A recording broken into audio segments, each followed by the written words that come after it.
Hanapin ko na po ito.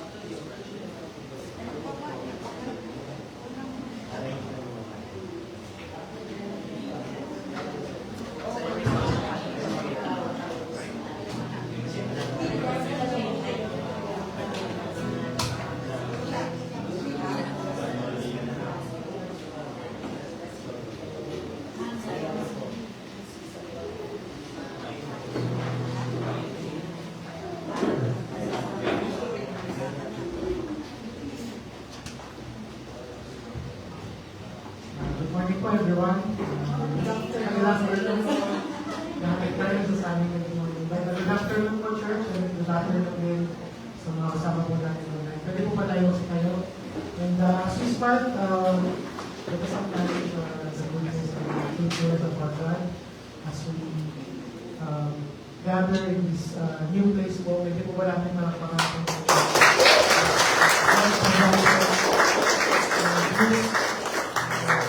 People who bless our church, bless each other. Lord, we thank you for today. We praise you always and glory to you. And our prayer,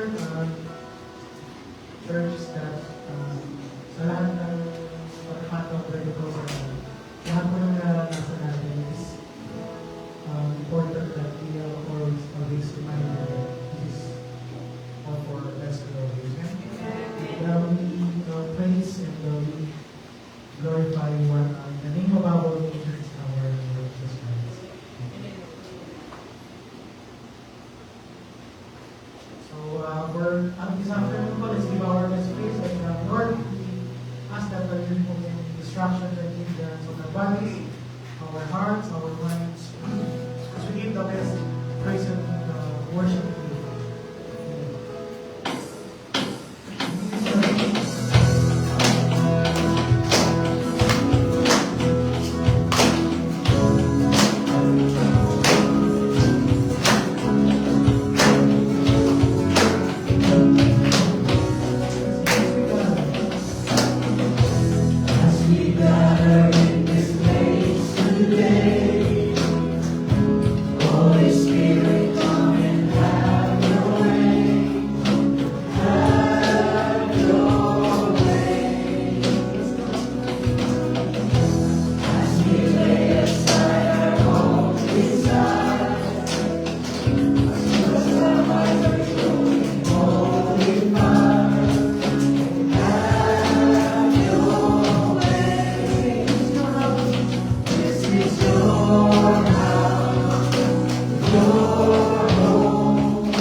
This is your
Stand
mga tools po natin gawin po.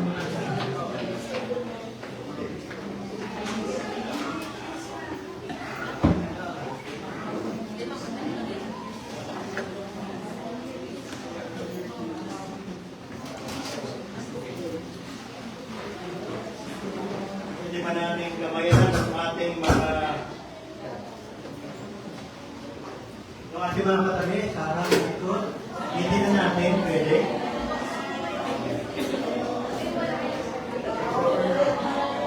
Yes. Meron pa bang ayaw ko buwan, dikit-dikit natin. Yung mga gamit natin, bag natin, tanungin natin ito. Para actually, ang bago natin ay 45 lang yan. No? So, next week, hopefully this week, bibili siguro tayo ng bangko. No? At alam ko, may mga kapatid, kapag nakita tayo, ay nakabang para magbigay ng bangko. No? At salamat sa Panginoon. Alam ka natin yung Panginoon sa nagdarapit na tayo natin ngayon. Isang bagay ang palagi kong panalangin so far, wala yung Thanksgiving dito sa lugar na ito, natapos na salamat sa mga kapatid na Hedley, kay Raya, at dalangin natin palagi yung ating parking. No? At may kinabusap kami dito sa likod, pero actually hindi pa na siya yung owner. Anyway, dito medyo 5 o 6 yung ating pwedeng pumarada. At kami po ay patuloy na maghahanap kung saan na talagang mas pwede. Yan ang ating gagawin. Kaya siguro kung meron tayong bagay na dapat sabihin, huwag mo na rin gawin sa sakyan, ha? At nakakahirap. Pero yan po yung natin yung panalangin. Nung dito ay nag-practice kahapon, at saka last week, nagkaroon ng dedication. At pinapursue ko yung ating fellowship. At kanina, habang umaawit, ang sabi, the goodness of, the goodness of. Hindi ko alam kung ako ay tatawa na talagang may kaligayahan. Pero may time na minsan, may kalungkutan din. Kaligayahan kasi ang Panginoon, hindi lamang tayo talagang patuloy na kinakalinga at ibinibigay ang ating pangailangan. Parang ang hamon sa akin at sa atin, talagang we walk by faith and not by sight. Hindi natin alam. Katulad ngayon, baka pwede pa kayo mag-renovate. Nakatatapos ang renovation. So yung mga, halimbawa, tumating kayo mga iba, at may ibang kumpor, nila, pagka ginawa, sa akin school, tapos yung ibang kumpor. So, pagdidikit-dikit ka na. Ganun pa man, salamat sapagkat wala po tayong leisure sa oras, kahit mabigat, pagkatapos ng gamit natin, ay na-stay natin. Mamimiss nyo lang ang border bag. Kaya napabili tayo ng pandesal.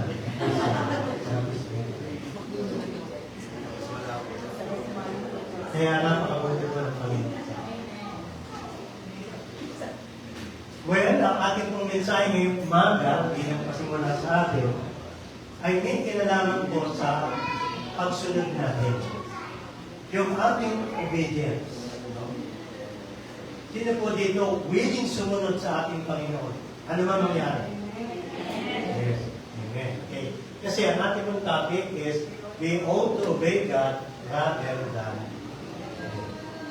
Tanong ko nga kayo, madali po bang sumunod sa Diyos? Baka nang isa doon. Actually, tinitingnan ko, meron tayong desire na sumunod sa ating Panginoon. Pero yung pagsunod natin ay na-challenge ng maraming mga bagay sa buhay natin. At may mga challenges tayo. At may mga time nagtatanong tayo. Ito, sina Pedro, sabi nila, well, mas susunod kami sa Diyos kaysa sa inyo. We ought to obey God rather than men. Ang kagandahan ng kanilang pagsunod, kahit merong pressure, sapagkat sila'y kinulong at pinalaya ulit at inutusan na huwag nang mangaral tungkol sa ating Panginoon. Ang sinagot nila doon sa mga husgado ng mga Hudyo sa kanila, ang sabi nila, susunod kami sa Diyos kaysa sa Panginoon. Ang pinakabuod ng challenge natin, ng mensahe natin, hamunin natin, taningin natin ang sarili natin bilang mga anak ng Diyos. Gaano sa aking kalooban na ako ay talaga gano'ng kawiling na sumunod na kahit merong presyo. Sa kanila, politikal. Maaaring sa atin, later, magkaroon ng politikal na mga problema sa ating pananampalataya at pagsunod. Pero sa maraming mga bagay, so far ngayon, may mga challenges pa rin sa ating mga pagsunod. In fact, naalala ko agad as far as obedience, una na si Abraham. Sapagkat si Abraham, inutusan ng ating Diyos na ialay yung kanyang anak, ang pangalan ng kanyang anak, si Isaac. Sabi niya, Abraham, ialay mo ang iyong pinakaiisang anak at pinakamamahal. May anak din siya Ismael, pero ang pinibigay na hinihingi ng Diyos ay si Isaac. At alam ng Diyos kung gaano niya kamahal, plus tinangakuan siya na si Isaac ay magmamana. May covenant sila at si Isaac ay magmamana. At pagkatapos ipinaalay ng Diyos kay Abraham si Isaac bilang handog. In fact, pag binasa niyo sa Genesis 22, kinabukasan, sumunod si Abraham. Ewan ko kung sabihin ng Panginoon sa akin at sa atin na yung ating mga mahal sa buhay ay kukunin niya bilang handog. Hirapan tayo. So si Abraham ay talagang meron siyang buong puso ng pagsunod kaagad. In fact, ang maganda doon, pag binasa mo, kaagad, kinabukasan, dinala niya si Isaac. Tayo pwedeng sumunod, minsan matagal. Meron pa kayo mga anak, at ako makinig siya. Gasa mo yung plato. Ay, oo, yes. May nung malilit kami, pag inutusan kami, nagtatayo na yung buhay namin, ay pa namin sumunod. Gasa mo yung plato. Eh, pinapakpag na naman. Kaya kami, nung minsan, ang tagal ng utusan. Di ba kailangan pa ng konting motivation? Halo, o kaya, ibibili kita. Di ba? Naalala niyo si Jonah? Intusan din siya ng Panginoon mangaral. Madali sana kay Jonah yun, na sumunod. Nang sabi niya, ipangaral mo, magsisi sapagkat meron isang bayan na umabot na sa akin ang kanilang kasamaan, naging sukdulan, puntahan mo at pangaralan mo. Ang problema kay Jonah, yung papangaralan, hanapan nila. Ang hirap sumunod. Naalala niyo sa Nineveh? Kaya imbis na pumunta siya, tumakas siya. At alam na natin ang istorya. Para kay Jonah, napakahirap sumunod. Kasi yung kanyang papangaralan ay mga pumapatay sa kanila, mga sadistay mo. At pagkatapos ang siya, baka magsisi. At pag nagsisi, papatawarin ng Diyos. Yun ang ayon niya. Gusto niya, maparusahan yung mga kaaway niya. Kaya para sa kanya, yung utos ng Diyos, mahirap. Minsan, ganun tayo, no? Ibigin mo yung kaaway. Eh, pinagpe-pray mo nga po eh. Ano pinagpe-pray mo?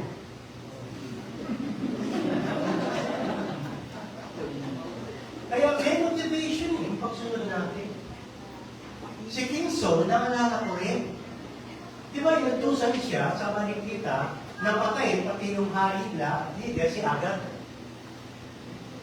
Nung lumusog na sila, natalo nila, at dumating si Samuel, abang nakita, sabi niya, nasunod ko na po ang Diyos.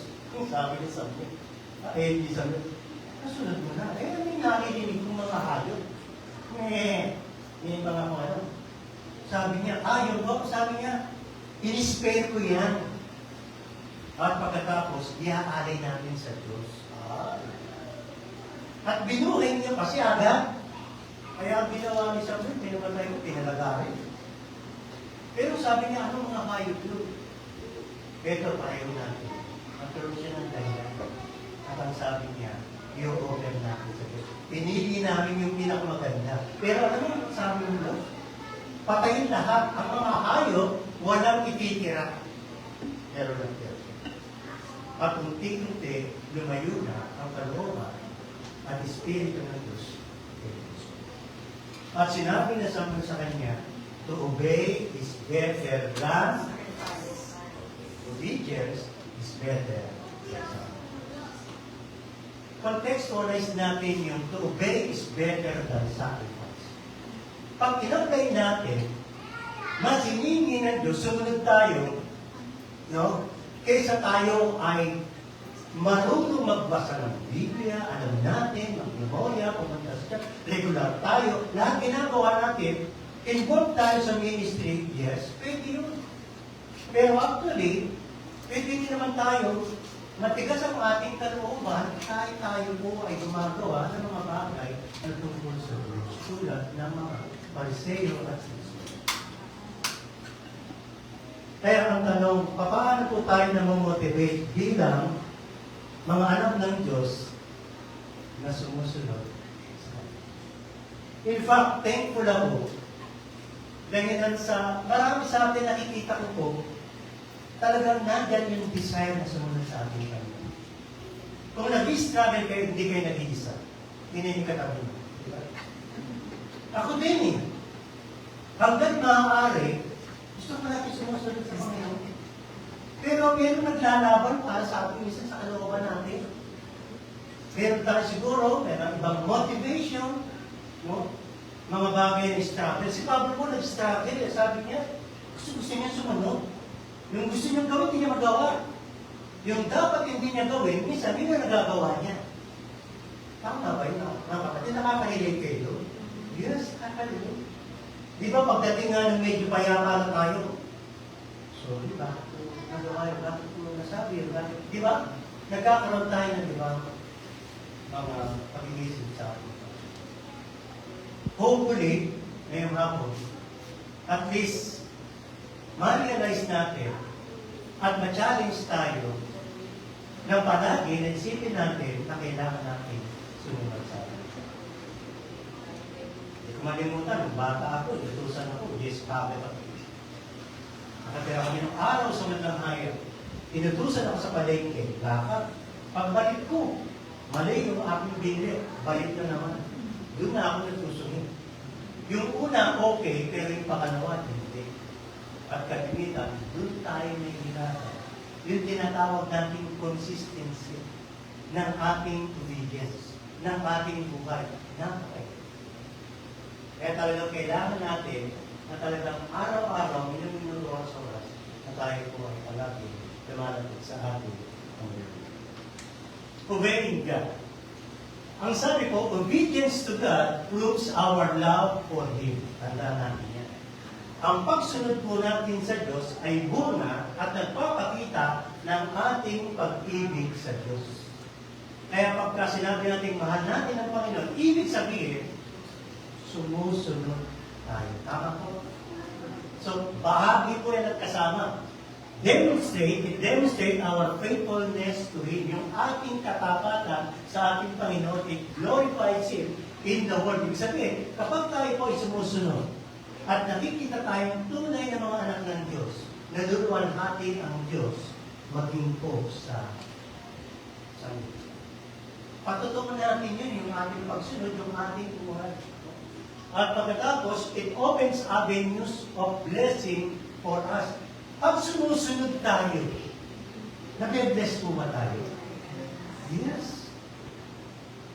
Kahit po sa mga magulang natin, kapag ang anak natin, hindi na natin inuutusan, pagbalik natin, talaga naman okay.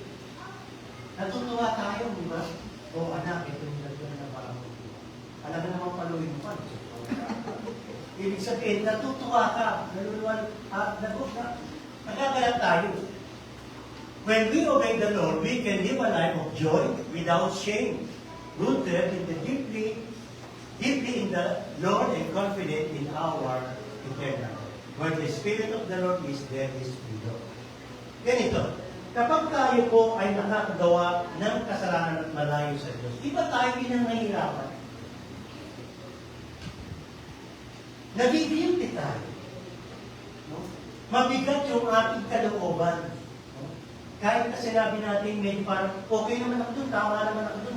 Pero pag nagkaroon ng problema, tayo na nangihirapan. Isa sa aking binabantayan, lalo na po sa siyempre sa aking pamilya, sa aking asawa, lalo na kapag ang misis ko o si Mari, maganda yung araw. Yung kumikito ba? Nagbubugas. Lagi kong binabantayan, baka masira ang araw niya. Kasi may time na dahil sa minsan attitude ko at sa mga minsan hindi naman talaga parang sinasadya ko. Parang minsan, kasungit lang yung tsura ko, gano'n, parang gano'n. At nasira ang araw, at mamaya nag-discussion na kami, nasira na ang araw namin. Di ba may time na ganyan? Na kung saan aalis kayo, ang saya sa inyo. Aalis kayo, saan tayo? Pasal kayo. Pagkakating nyo doon, pag-uwi, nag-aaway na kayo. Kaya makita yung experience. Dahil yung parang hindi natin okay. Nakakita ako ganyan eh. Saan tayo? Pumunta, hanggang nagkaling kawal nag-aaway na. Sabi ko, nandito dumaan. Hindi tayo makabalik. At hindi na yun. Eh, tayo pa nga, kakain kami ng masarap. Sa kami na ako punta. Ibig sabihin, talagang iningatan natin. Alam mo sinasabi natin, bukod sa babantayan natin, bantayan natin ang mga kilos na una, ang ugali natin ay maging mapagpasalamat.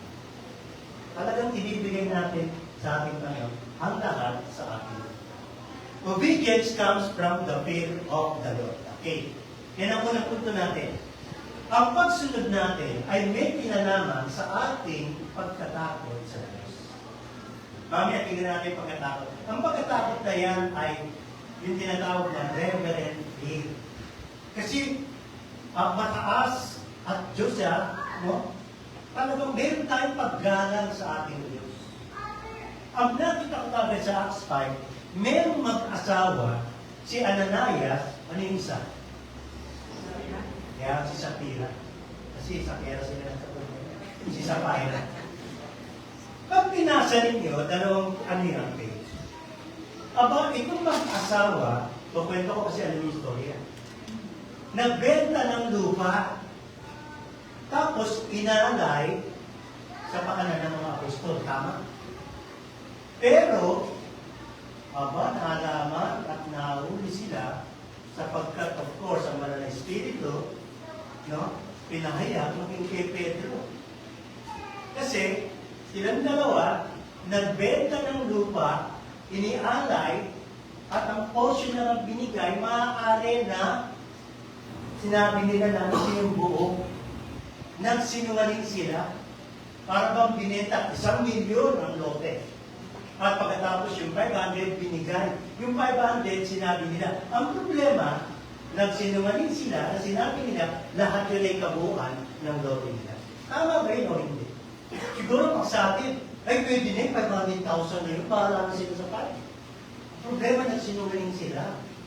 At napakalaga pa ng konteksto nito sapagkat ang iglesia ay nandoon at nandoon ang apostol at ang Diyos ay nandoon. Tanungin ko kayo, kung alam natin ang context, bago yan, bakit nagbenta at nag-alay ng lote at ng pera si Ananias at si Sapphira? Bakit? Alam niyo kung bakit? Bago yan. Kasi, bago chapter 5, yung mga unang talata pa, kasunod niya. Kasi sa original, wala akong mga chapter yan. Tuloy-tuloy. Alam niyo kung bakit? Kasi mayroong isang lalaki nagbigay ng lote, binenta, binigay talaga na. Para yung mga kapatid natutulungan sa kanyang pangailangan. Na-challenge na. Lalaki ito. At so, parang wala siyang asawa, natas siya. Ano pangalan niya? Barnabas. Si Bernabe. Nag-alay. Tapos sumunod sa chapter 5, si Ananias din, at saka si Sapphira, nagbenta rin, inialay din. Nakita ko, itong mag-asawa, maaari na nagkaroon sila ng parang ibang motivation sa kanilang paggawa at pagbenta ng kanilang lote at pag-alay sa mga apostol. Nakita niyo po? Kasi tinatanong ko, bakit nila ginawa? Sa unang talata, maaari nagkaroon sila ng parang, wow, galing ni Bernabé. Talaga maaari, mga kapatid, mga apostol, talaga na-encourage sila at natutuwa sila. Eh si Bernabé ay mayroong totoong talagang puso at matulungin at pinalay niya talaga, dinenta niya yung lote at pagkatapos, piniyalo niya. Sila hindi. Ibinenta at pagkatapos kalahati. Parang ganito. At least may credit sila. Gusto nila credit. Pero bago wala sa kanila na kahit hindi totoo yung sinasabi. Eh kaya lang sa time na yan, ang Diyos, tama ng Espiritu, alam niya. Kaya sabi niya, bakit kayo nang sinungaling? Sabi niya, hindi ba sa'yo naman yung lote? Nung binenta mo na siyang pera, di ba sa'yo naman yun? Ibig sabihin, pwede siyang mag-decide kung apostol. Pedro, ito yung amin na pagbilat, pero gusto namin ibigay kalahati. Ang problema, nagsinungaling sila. Gusto nila talaga makaas na respeto, pero yung kanilang ginawa. Ano nangyari kay Ananias? Ayun, nagtuwid ang dalawang paa. Namatay po. Kasi yung time na yan, very, very sensitive ang church nag-i-start. At talagang ang Diyos ay kasama natin ang mga Espiritu. Ngayon, nung namatay na siya, kawawa nga eh. Binuhat, inilibig niya. Di ba pagka mga katulad nila, Dorcas, minsan natutuwa sila. Pero ito, nung namatay siya, ayun, inilibing na kagad, no? At pagkatapos, yung pangalawa, dumating yung asawa. Ano pangalan ng asawa? Isakira. Hindi ko alam natin sila magkasabay. Baka nagmakdo pa itong si Isakira.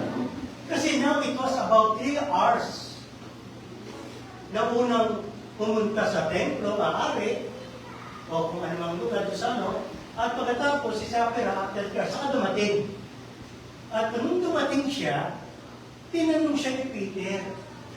Ang sabi ni Peter, tell me whether you sold the land for so much. So parang merong talagang pagsisinungan doon sa bentaan na binigay. At sumagot siya, yes, for so much. At pagkatapos, how is it that you have agreed together na kayo ay subukin niyo ang Espiritu ng Diyos? So, nagsinungaling din siya at namatay siya. Alam mo dito, iisip ako, bakit tinanong siya?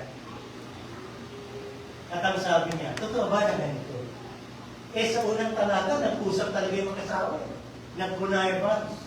Na maaaring nag-meeting sila. At sabihin natin, ito yung talagang ginagawa. Kaya, tinanong siya. Maaaring binibigyan siya ng pagkakataon na maiba yung ay hindi po totoo yan. No? Hindi niya pa inakakasawa niya, no? Hindi niya alam yung tayo. Hindi niya alam. Pero tinanong siya para bigyan siya ng pagkakataon na sabihin, yun talaga. Pero ang ganun din ang sabi niya. Yun nangyari sa kanya. Reverend fear. Ginagawa nila yun kapag maaari, katulad si Shapira at saka si Ananias. Nagawa nila because wala silang takot at pagtingin maaari sa mga apostol, sa church, at lalo na sa Diyos. May kinalaman po ang ating mga ginagawa at desisyon sa ating pagkilala sa Diyos. Ang obedience mo, ang pagsunod mo sa Kanyang magkasalita at sa Diyos ay may kinalaman sa ating pagkakilala sa Diyos. Yung ating pananampalataya at pagkakilala sa Diyos ay malaking bagay para tayo po ay magbago sa ating pagkakilala at pag-Diyos. Kung kayo po ay merong mamit na isang tao, then later on na-realize mo, anak pala siya ng presidente. Anak pala siya si sa kanila. Nag-iiba tayo. Kasi bakit? Kasi depende doon sa kanya mga magulang at kung sino siya. Kung gaano kataas ang pagkakilala natin sa Diyos, ganun din po kataas ang ating pagsunod. At nagiging mababa ang ating pagsunod kapag hindi natin masyado nilalagay sa tamang lugar ang Diyos natin na ating sinasampalaya. Ang sabi po sa Psalms 2, serve the Lord with ano? With fear and rejoice with trembling. So yun po, iseserve natin ang Panginoon na mayroong takot, na mayroong rejoicing at mayroong trembling. The fear of the Lord is the beginning of knowledge. Ang pagkatakot natin sa Diyos ay pagpapasimula ng kahilingan. Kasi nga naman, kung tayo po ay walang pagkakilala at walang takot sa Diyos, gagawin natin yung gusto natin. Pero kapag tayo ay meron pagkakilala sa Diyos, tinatanong natin ang kanyang kalooban. At ang kanyang mga salita ay binabasa natin. Ecclesiastes, the end of the matter, all has been heard. Fear God and keep His commandment. Anong sabi? For this is the whole duty of man. Ang kabuuan po kung bakit tayo po ay nandito at nalilingkod at sumasamba, nagpupuri sa ating Panginoon, ay dahil lang tayo po ay tumitulala sa Diyos at mayroon takot tayo. Sa Korinto po ang sabi, since we have these promises, beloved, let us cleanse ourselves from every defilement of body and spirit, bringing holiness to completion in the fear. Yung pagsunod natin at paglakad natin sa katwiran at sa kabanalan ay may kinalaman sa ating mga pagkakilala at sa takot. Meron tayong respeto. Kung kami ay bata, ay talaga kami po ay disiplina. Pero alam nyo, talaga na-encourage sa amin. Yung respect at saka yung tinatawag na reverent fear. Ang nakipala ng motivation kapag tama ang disiplina ang pagtuturo sa atin. Lalo na, hindi lamang po yung tinatawag na faith, pati yung nagdidisiplina ay tinitingnan natin. Naalala ko po, ewan ko kung naabutan nyo, may YDT kami, may CAD. Medyo schoolmate ko yun, so nakasaya at nakakao, di ba? Naalala nyo yung ating CAD, si Mr. Kereta. At saka nung tinitid kami yung YDT, nalimutan ko hindi ka namin, maliit siya ng tao. Pero talagang hindi kami nalilig. Yung parin namin na kahoy, hindi pwedeng hindi dala. Meron na ba siya ito tayo? Binabalik. Lahat kami, pagka dumating tahimik, at pagka lahat ng sinabi, sinusunod. Ganun yung respect, ganun yung takot. Imagine kung yan ilalagay natin sa aming spiritual na buhay sa Diyos, magiging lalong higit na tayo ay susunod sa amin. Sa bagay, ang isa, sumusuhay tayo. Kasi alam natin na ang Diyos ay mapagpiyaya. Tama po. Si Jonah, tumakas siya kasi alam niya ang Diyos magpapatawad sa mga taong inibig. Aba, nangarang, effective, nakakano. Nagsisi. Mula dun sa taas, ang sabi, maganda ang bata. Lahat nagsisi. Nagpunto sa hari, lahat tayo magsisi. Magsuot tayo ng ganito at paparasaan tayo. Lahat sila nagsisi. Aba, tumingin si Jonah sa malayo, nakita niya. Ayun, hinihintay niya, nabagsakan sila ng apoy at katulad ng Diyos, hindi nangyari. Effective yung kanyang preaching. Nagsisi. Pero nagalit siya. Sabi niya, gusto ko lang mamatay. Sabi ko na nga, kasi ang Diyos ay napakabuti, pinatawag sila. So, hindi siya willing. At ang Diyos ay matutunan. Minsan, nadadala po natin sa iyo natin ang Diyos ay mapagit, mapagbiyaya, mapagpalawad. Kaya, minsan, tayo po ay gumagawa sa iyo natin. Obedience comes from the power of the Holy Spirit. Sabihin nyo nga yan, mga tuloy dito. Obedience comes from the power of the Holy Spirit. Kasi po, ang banal na Espiritu ay buhay sa kalagitnaan po ng iglesia. Hindi lamang sa mga alagad. Talagang napakalinaw, yung mga alagad, talaga po silang nagpapagaling at gumagaling. Dito nga mababasa nyo kahit madaanan ng, anong tawag dito, ng shadow ni Peter, gumagaling. Walang panalangin, walang touch, gumagaling. Kasi po talagang pinakikita ng mga alagad ay talagang mga alagad na galing sa Diyos at alagad na may kapangyarihan na tulad ng ating Panginoong Hesus. So talagang special yung mga alagad. Kitang-kita na ang Diyos, ang banal na Espiritu ay nasa atin. Ang challenge po natin ganito. Ewan ko sa mga churches at maging sa atin, personal na buhay natin, at maging sa iglesia natin, ay napakalinaw na ang Diyos ay kasama. Kung mayroon po man tayong panalangin, mga kapatid, lahat tayo, na magkakaisa sa panalangin, hindi po yung ating personal needs. Alam ng Diyos yun. Yung mga bagay na pinapanalangin. Kung magkakaisa tayo ng panalangin, mga kapatid, ipakita natin sa natin. Ang ilang gusto po namin makita na buhay kayo sa kalagitnaan. Of course, makikita ng mga tao na wala ang Diyos at hindi po rin sa kalagitnaan. Kung nag-aaway-away mga kapatid. Kung ang mga patotoo ay hindi ganun tulad ng sa Diyos. Iba po, ang banal na Espiritu na sa kalagitnaan natin. Maniniwala po ako at tayo po ay sumasampalataya, maging ang ating mga panalangin ay tutugunin ng Diyos. Kapag tayo po ay nagkaisa na sabihin natin, Panginoon, kayo po ay tumabit na sa amin. Sasagutin niya at ipakikita niya ang kanyang kapangyarihan sa ating kalagitnaan. Ngayon nga po, di ba, kahit masabi natin, hopefully, 100% sumusunod tayo sa ating Panginoon. Ngayon po, may mga time, minsan mapigatin ulo natin, di ba? At hindi tayo sumusunod. Pagkakas nga yung matigas ang and yet, mabuti pa rin ang Panginoon. Tama sa atin.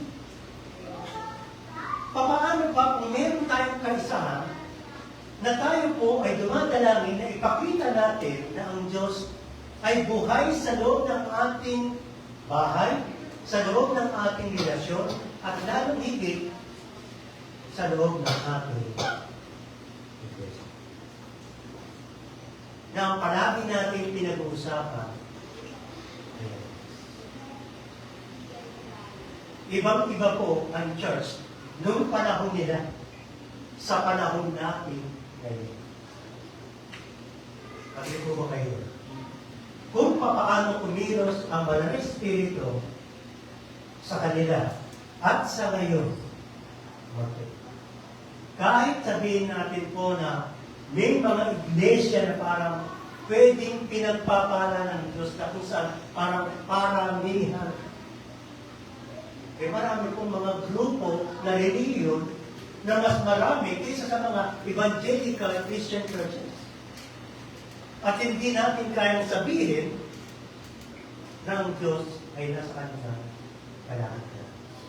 Minsan, tayo po ay no-open kapag tayo po ay nakasalamuha na sinabing Christian siya at dito siya umaatin at talagang naniniwala tayo, hindi ganun nakikita natin. No-open po ba kayo? Lalo na nakita natin na hindi makakita. Na-apektuhan yung church, di ba? Na kanyang inaatinan. Apektado po ba kayo? Halimbawa, kung isang kilala na sa tabi natin, the church, at pagkatapos nakita natin, leader, mga member, ganun, meron kaming ganun karanasan.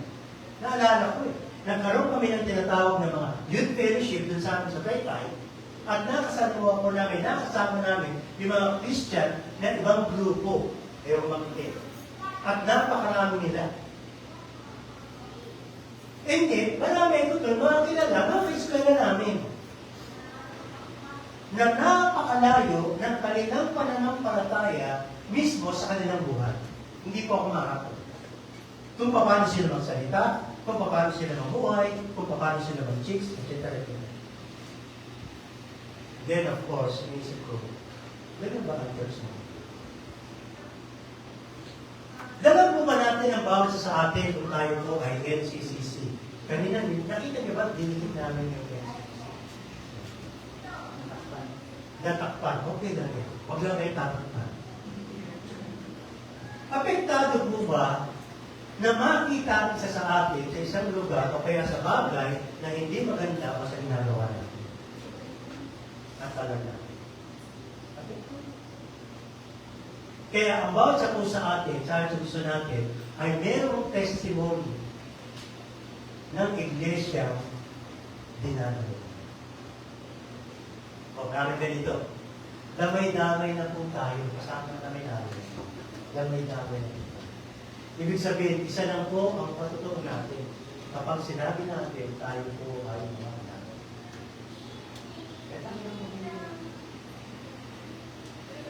Kaya ang banal na Espiritu po ay napakahalaga.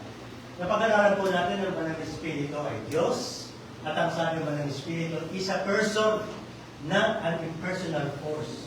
Sa ibang grupo, di ba sabi, siya po isang puwersa lang. Ang banal na Espiritu po ay buhay sa atin, person siya. Kaya ang bawat po sa atin ay pwedeng mabuhay na mayroong buhay na pananampalataya at patutuo sa Diyos. Kasi banal na Espiritu po ay nasa atin, bawat isa sa atin. Siya po ay nananan permanently sa atin. At siya ay tumutulong at nagtuturo sa atin.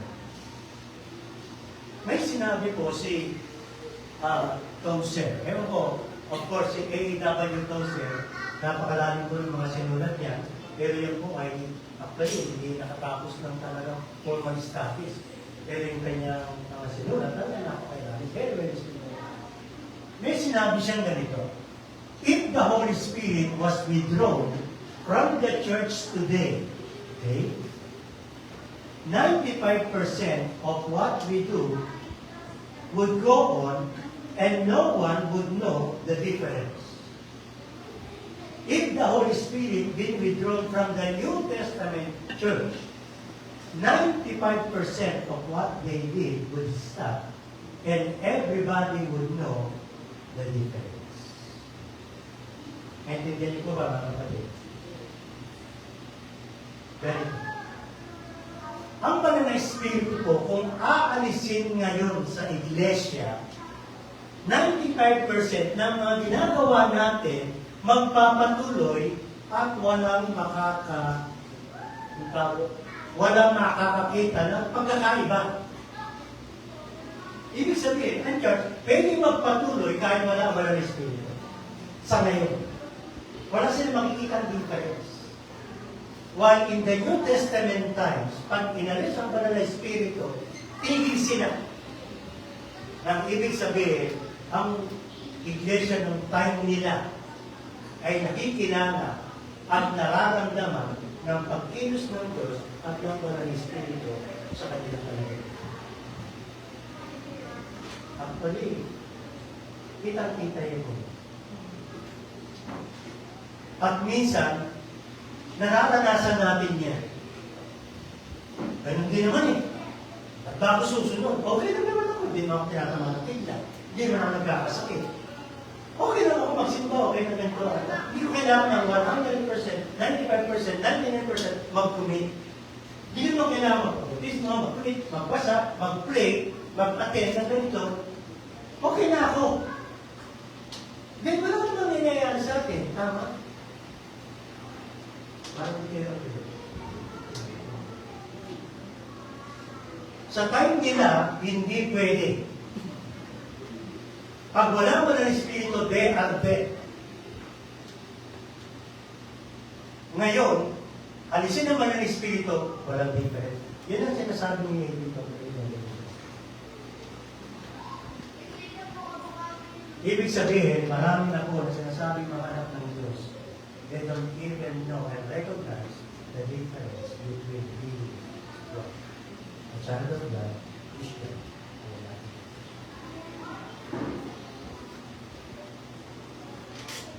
Kaya maaari, kung meron tayong panalangin, meron tayong in fact, natutuwa ako, meron tayong prayer meeting. Hindi prayer meeting na kaya po kayo kasi kaya kasi ako. Sorry. Ang ganda ng prayer meeting natin. Aba, nagsimula tayo, halos 30 tayo. 25. Kumukunti. Gusto ko sabihin, wala akong prayer isip. Minsan, pito na ang halos niya. That's why I'm talking about. Yan ang sinasabi ko pa. You know what? Aminado tayo that there are times, depende sa motivation na gusto natin sa sarili natin. May mga times, kung medyo mahirap sa atin ang lagay, okay. Kasi yun natin makikita na we don't see any difference. In fact, hindi ko po kayo inapeso. Inapeso ko, maging yung aking paglilingkod, yung aking paglilip, yung aking pagiging anak ng Diyos. At pagkatapos ng prayer meeting, hindi pa po ako natutulog. Kasi po, ang maganda ngayon, ako pinipicture na nakikita natin. At nalulungkot ako. At hindi ko kayo pinukwestiyon, ang pinukwestiyon ko, Lord, andito ba kayo? Di ba parang ganun dito? May sakta mga malang sa buhay, nag-pray tayo, at kakal kumaling, di ba? At nandun sa buhay. At ganun din po minsan sa mga gawain.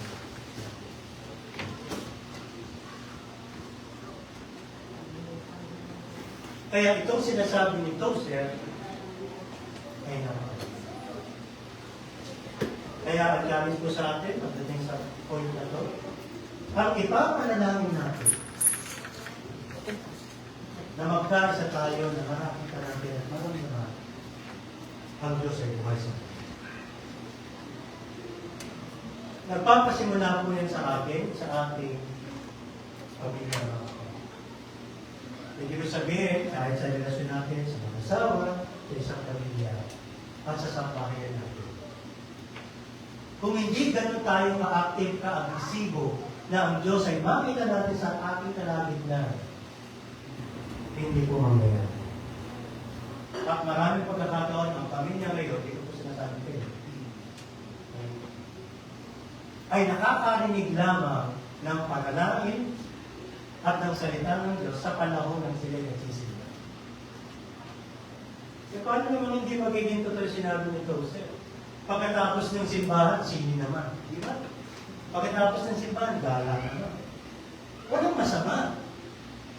Pero it actually, nangyayari, yung ating espiritu na buhay ay nakakituhan sa buhay natin. At nagsimula na yun, na pagkatapos ng pagkalabas, pare-pareho na po yung araw na ating mga ginagawa sa araw-araw. May time po ako na may talagang sabi ko, Lord, nasa naman yung espiritu na kung saan naranasan ko nung una yung aking pamilya, yung aking family. Hindi mo kayo nakakarating pag nakikinig. Kaya hindi ko po kayo sinasabihan, sinasabi ko po ito maging sa akin at maging sa akin. Obedience to God is over and above civil authorities. Sila, in fact, sa kanilang pangangaral, kinulong sila. Dahil sa pinapangaral nila, ang ating Panginoon. Nung kinulong yung mga alagad, kasama si Pedro, ang Diyos nakialam. Dumating ang angin ng Diyos, pinakawalan sila. Ganun ka-active ang Diyos sa kanila. Sa panahon nila. In fact, nung kinek sila sa mga susunod, kinek sila, nagulat sila kasi hinahanap nila, nakakandado, wala nang problema, pero walang tao sa loob. Hindi na sinabi kung paano. Ngayon, hinahanap ng mga Hudyo sila, ng mga parang mga leader na nagpuno sa kanila sa pagkakanarangan sila. At may nagsabi na lalaki, yung kinulong na tinahanap, ayun na naman nangangaral. At dito na sa baba, yung sinabi nila, at sinabi, inatusan namin kayo na huwag nang mangaral. Pero sabi ni Pedro, we ought to obey God rather than man. The God of our fathers raised up Jesus, pinangalan ng ating Panginoon, at pagkatapos pinangalan. Actually po, una dito na makita natin, buhay ang Diyos sa kalagitnaan. Kahit nakakulong, pinalaya sila. Andun. Ang mga alagad, ganun din naman, nung sila pinalaya, inutusan sila, mga alagad. At sila hindi nagtakot. At nangaral sila. Hanggang hinuli na naman sila. At hinagupit. At pagkatapos, nung hinagupit sila, no, ay natutuwa sila na sila po ay nakasama sa kanilang paglilingkod na mayroong kasiyahan. Ngayon, ito po. Ang pag-honor po natin sa Diyos ay dapat at purpose. Sabihin nyo nga natin, purpose. Maging sa ating gobyerno. Inuutos sa ating gobyerno, ng Diyos sa ating gobyerno, na igalang natin. Kasi may utos po yan. Di ba? Scripture tells us to honor the emperor, to submit to authorities, and to do good to all people. This represents a Bible-based stance of our relationship to authority. The Old Testament to confirm the righteousness or the rightness of submitting to proper authorities through its narratives. Throughout Scripture, God shows us to what is good and right. So if someone in authority tells us to deny Jesus and to act wickedly, we have to say, we must obey God.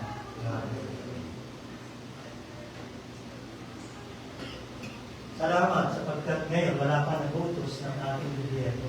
Bawal magsimba. Pag po ba sinabi ng ating sumakot sa atin, ng presidente, bawal na ngayon mga Christian at mga Arab. Hindi na pwede magsimba. Ano po nasabi? Salamat. Thank you. Matutuwa tayo. Bawal mga Arab mag-testimony. Alam mo, actually, it doesn't make any sense minsan. Kasi may time, hindi naman tayo minsan nag-share. So, may epekto nun. Actually, tama, di ba? Hindi naman tayo, ang mga tao, minsan, hindi naman ganun makumit. So, sa panahon nila, super. Alam mo ba ninyo yung benefit ng mga alaga sa mga kapatid? Alam niyo po ba, every Sunday ba sila? Every Saturday ba sila? Araw-araw. Mababasa po natin na sila ay nasa templo o nasa mga bahay nila. Yung Lord Supper nila, yung prayer meeting nila, yung fellowship nila, araw-araw. Ang mga Koreano po, talagang pinagpara sila kasi sila, halimbawa, papasok, alas 6 ng umaga o alas 7, atin pa sila ng prayer meeting sa sunod na alas 4 o alas 5 ng madaling araw. At ito po sila ng prayer. Pagkatapos sa kapal sila papasok, tuloy-tuloy na sila sa prayer. Alam mo rin.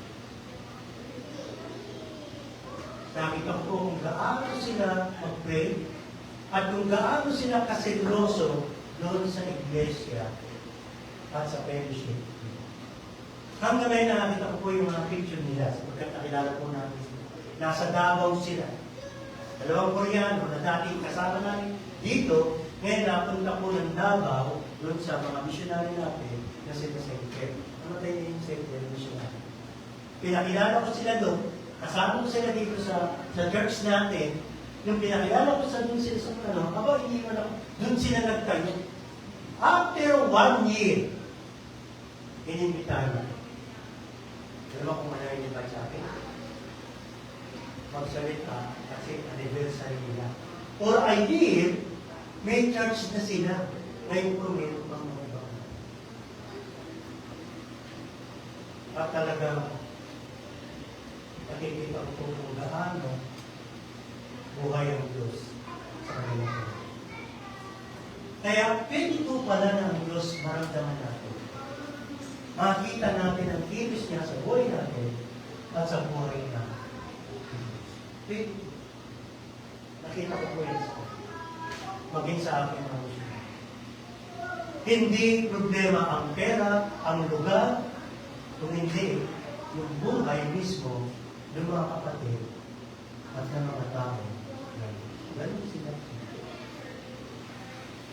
Para sa kanila, ang kanilang buhay ay ang ibig. Obedience to God is preached in the name of Jesus, and they agreed with Him And when they had called for the apostles and beaten them, they commanded them that they should not speak, anong sabi? In the name of Jesus. And let them go. So ito mga alagad, at mga kapatid, so they departed from the presence of the council, rejoicing that they were counted worthy to suffer shame for His name. And daily in the temple and in every house, they did not cease teaching and preaching Jesus as the Christ.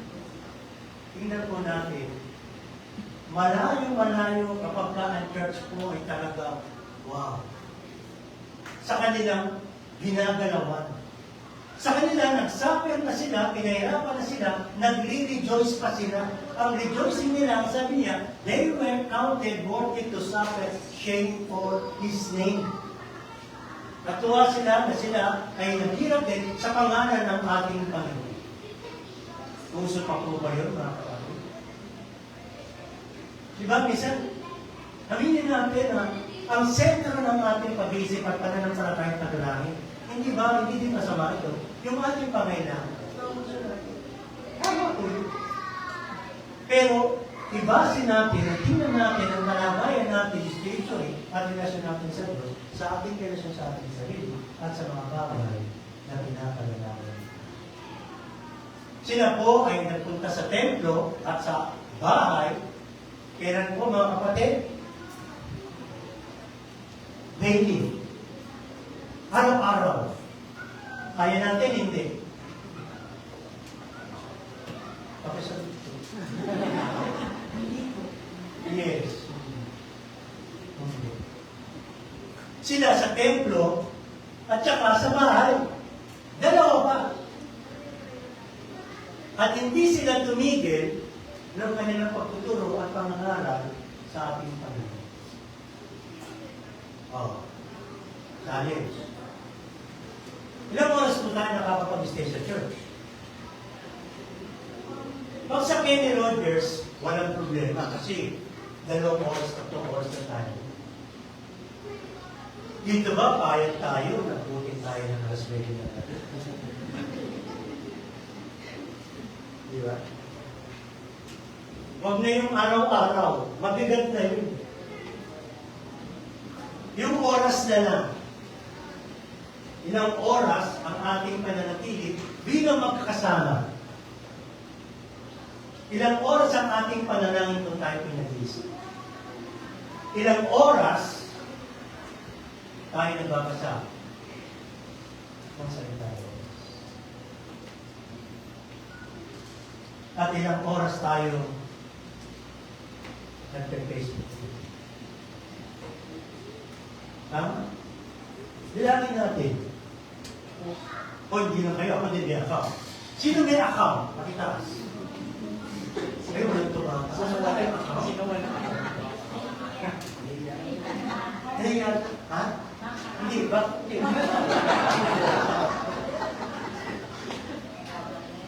Alam mo, look, the way I see, compared sa ating binabasa at pinag-aaralan, binago ng sanlibutan ito ang buhay natin.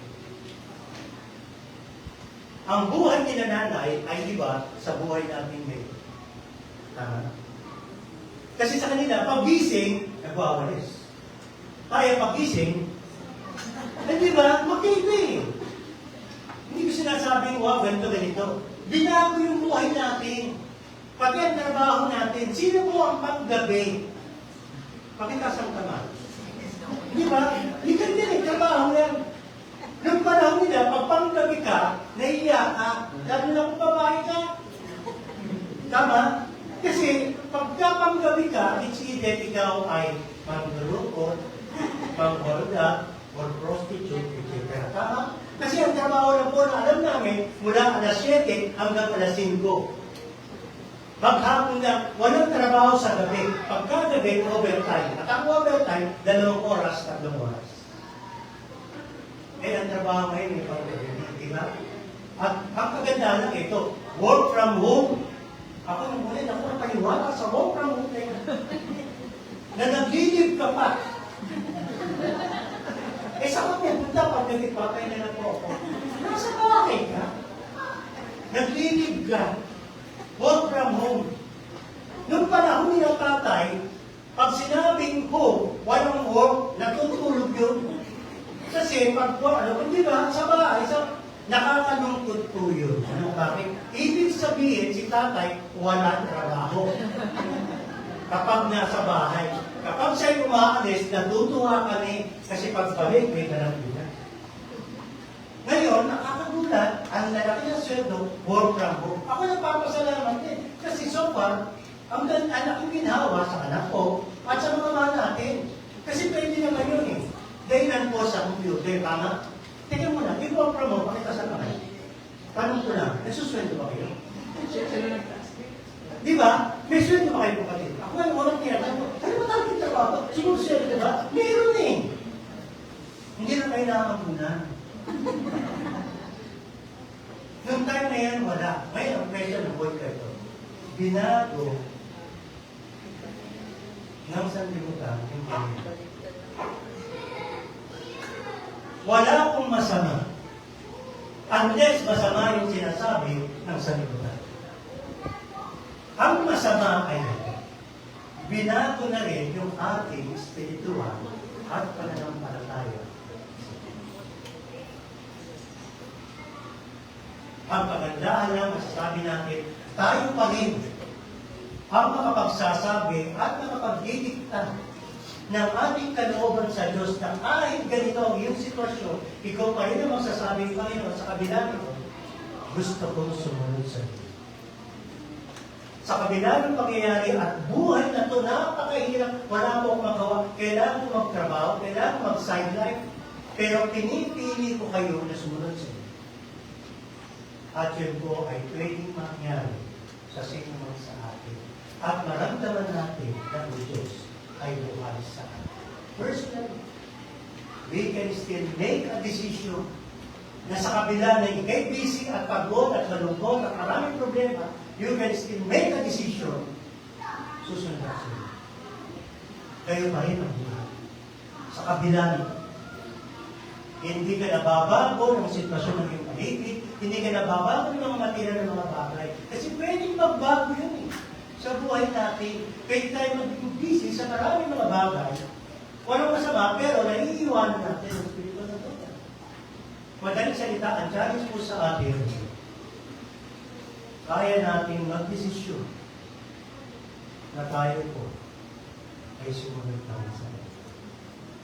At maramdaman natin ang tilos ang gano'n, ang ng Espiritu. Kapag ang bawat isa po sa atin ay may tilos ang Diyos sa bawat isa sa atin, ang NCC sa mga kapatid ay mararamdaman nila na ang Diyos ay buhay sa atin. At tayo po may pagpapalaman ng Diyos bilang tayo. Tumayo tayo. Panginoon, salamat po sa hapon po. Salamat po sa oras na yun.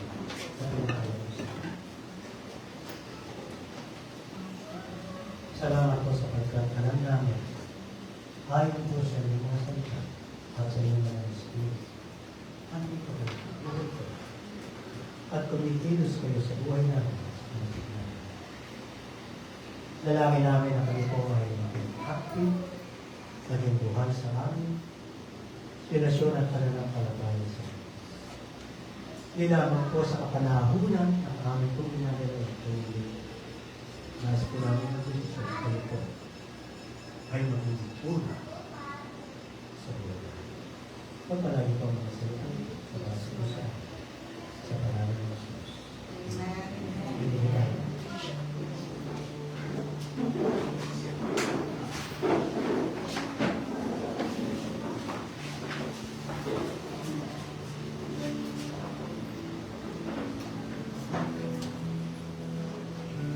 Purihin ang Panginoon at salamat sa ating Kristo sa pagbigay ng napaka-taos.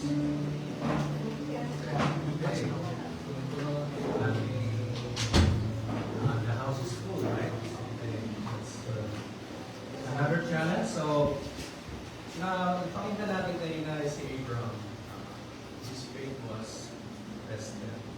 to the max. Yun yung pinaka-highest, wala na sigurong nakakapunan. And I just imagine the following day, heroes early in the morning, and today. But you know, how long did it take from that house to Mount Moriah? Kasi Mount Moriah yung specify the Lord na parang offering place. Do you have a guess how long it was? 3 days by walk. Walang angkas. At ang mabigat, dala-dala nila yung kahoy. Pati si Isaac, hindi na alam na siya pala yung offering sa sacrificial offering. Kung imagine mo, okay? Meron kang yung karoon. Okay, ito yung anak na pinangako ni God. At it was delivered. Nung ilang taon na si Sarah, si Isaac, para 100 years na. Kumbaga ito na yung huli. Di ba? Wala na kasunod siguro. Hindi naman naman sinabi sa Bible na ipinanganak ulit. Tapos, nung love na si Isaac, talagang close na closer sila. Tapos sabi, okay, time's up. Sorry mo na sa akin. Okay. Ano? Yung naglalakad ka ng 3 days, naglalakad ka, papunta dun sa bundok. Ano ba yan naglalaro sa isip niya? O ano ba yan naglalaro sa inyo kung ikaw si Abraham? Palagay mo, di ba, nagbaback and forth siguro. Yung isip mo, no? Hindi kaya, si God talaga ba talaga yung kausap ko? Or, hindi kaya binibiro niya lang ako? O kaya, hindi kaya nagkakamali siya? Ang dami papasok na di ba? You know what? Kasi, mahal na mahal niya si Isaac. Di ba may mga bagay sa atin na mahal natin, right? Tapos sabihin sa'yo, hindi na. Kailangan give up mo na yung mahal. At yung pa naman yung pinaka-prayer mo, parang ilalagay natin yung kalagayan natin kay Abraham. Yun pa naman yung message kanina, di ba? Nakaka-relate ba kayo? O, okay na, wala na akong mahal eh. Di ba? Di ba, minsan mahal natin yung trabaho, mahal natin yung health, mahal natin yung reputasyon, mahal natin yung kayamanan natin. Mahal na mahal natin. Aso, mahal natin, di ba? Kita ko, yun na yung palagi nasa picture, di ba? Tapos, bukas, makaliwa, wala na. Itinan mo na yan kasi bukas, wala na. Tapos na. As in, wala na. So, yung whole life na yun, anong naglalaro sa isip mo? It's just a dream. Hindi totoo sa dream. Pero alam niyo ba, nung sa panahon ni Jesus, tinetempt siya ni Satan for 3 times. Diba? Tapos nung sa dulo, sabi sa kanya, ikaw ay anak ng Diyos. Ba't di ka tumalon dyan sa mataas na yan? Kasalunin ka naman ng angel. Hindi naman papayag na sumayad yung paa mo. Ano sa ito ng sinabi ng Panginoong Jesus?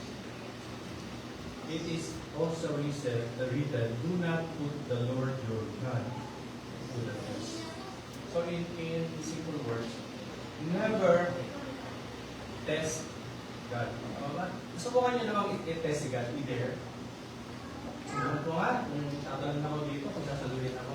O kaya, tingnan ko, pag meron ka request at hindi na binigay, ayun na. Babalik. Nasubukan niyo ba? Okay. Kasi sabi nila, hindi niyo ako subukan. Pero alam niyo ba, meron isang beses lang sa Bible. Ewan ko lang, baka may alam kayo. Pero ito lang alam ko eh. Sabi dito, bring the whole tithe into the storehouse, that there may be food. Test me in this, says the Lord. Meron ko yung sige, no? Ano sabi yung kanina lang, sabi ko, never test God. Sabi niya, Satan, di ba? Pero sabi niya ngayon, sa mga Hudyo, at sa atin din, gusto mo pa akong subukan? Subukan mo ko. Dito sa bagay lang na ito. Dalhin nyo ang inyong mga gifts at ikaw po sa church. At ano yung kanyang dare niya? And see if I will not throw open the floodgates of heaven and pour out so much blessing that there will be no room enough to store it. Saan galing yun? Malachi. Walakay. Naalala niyo yung buksan yung angkat lang ba yun? Any dam. Anong nangyayari? Lumulubog yung barangay o town. Ganon yung na-imagine ko, pag binuksan ni Lord yung floodgates ng heaven, lulubog tayo sa blessing. Kasi, sabi niya, subukan mo nga ako, paano natin susubukan si Lord? Dalhin mo yung tithes mo, para sa Isaac, dalhin mo sa akin anak mo. Try natin kung ano. E na-test niya sa napunti si Abraham. And because of that, Jesus Christ came into the world. Yun yung kapalit ng faith ni Abraham. Yung blessing to the whole nation through Abraham. Kaya, without further ado, let's focus our thoughts. Is a test. Never really, minsan sa akin, noon, nowadays, it's not a test, but it is I want to respond to the goodness of God.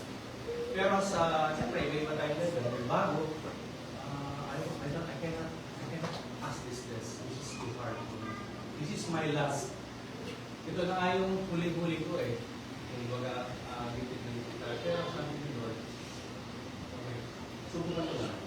Mga kapatid, let's not miss the promise of the Lord that there will be no food for God's blessing. Okay, let's pray for the offering and first the offering God. Lord Diyos, salamat po sapagkat hindi kayo madamot. Ibigay niyo kahit sa isa niyo yung bukod na anak ko sa Jesus. Na wala naman nagbubo sa inyo, kusang loob yung binigay ang kahit sa isa niyo anak. Ang Panginoon Jesus. Salamat po. Dahil dito po, Panginoon, kami ay tumutugon sa napakayaman yung pag-ibig. Sa inyo po ang lahat ng utang na loob. Salamat. Kami hindi Panginoon at pagpulit sa pangalan ng Jesus. Amen.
Dalangin ko ang galit natin na tayo ay ayos natin ipagdalo ang ating sarili sa Jesus. Meron dito na isang dalawang ipa na gusto niya ipagdalo ang kanyang sarili sa ating Panginoon. Mas sumampalatay sa ating Panginoon. Yun ay ang Panginoon sa sarili na nagiging natin ang puso sa ating upang tayo po ay kanyang sa tayo. Papalain nawa kayo Ayan.